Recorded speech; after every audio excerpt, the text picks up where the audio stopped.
I was a straight 4-year major here, had a great experience at Bowdoin, but I didn't know exactly what I wanted to do. The classes, in hindsight, that were my favorite were the ones that I did the lowest grades in. So I did very well in math, and I loved that, but then I took music theory, and oh my God, that was hard. You know, took art history and American history, and you know, it was very challenging. But later in life, those are the classes that I remember most. So I certainly encourage you guys to sacrifice GPA as I did, and give up the dreams of perfect scores, and take things outside of your comfort zone. And then 2006, YouTube started. And I remember clicking and watching, and I was like mesmerized. Click and watch, click, and wow, it's like TV. And we realized, well, we got to go. This is the time to build streaming. And then we launched in 2007, the streaming.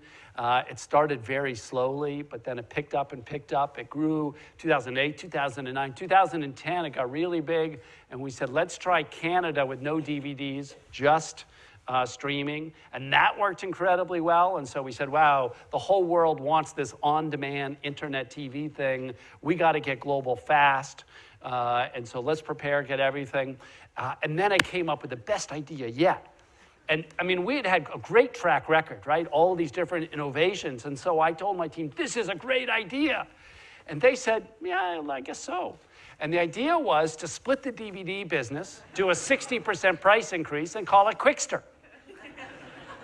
This idea turned out to be a disaster.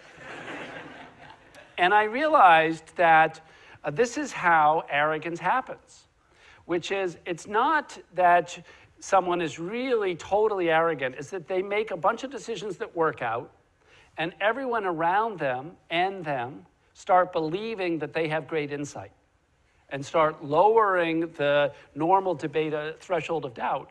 And so in hindsight, many of my team members said, yeah, I thought it was really stupid, but you've been right so much, I just figured I was wrong and Reed was right.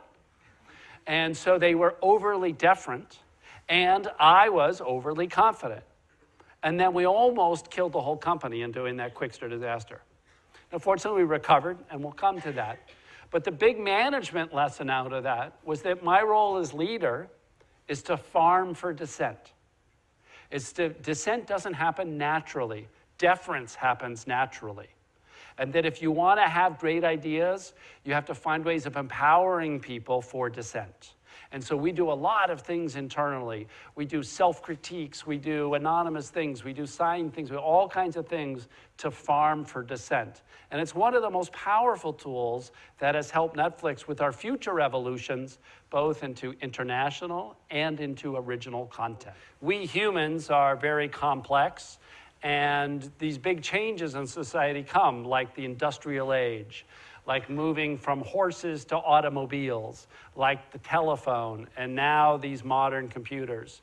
And it's one of the great values of a liberal arts education, is that instead of spending the time on a specific training, that what you're spending the time on is understanding humans' role in history and society, what the notions of a good society are, and that is really much better preparation for dealing with the unknown today stresses of 10 to 20 to 30 years from now as we become more virtual and other things. And so I don't worry, because every generation before you has figured out, you know, their change in their generation, and I'm sure you guys will figure out how to adapt society in a positive way.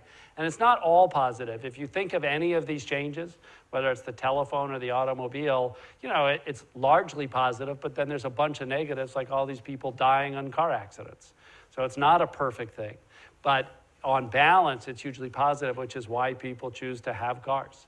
So, you know, we'll continue to make progress. Not all of it will be positive, and that's the great challenge for all of us, is to channel it to be as positive as possible.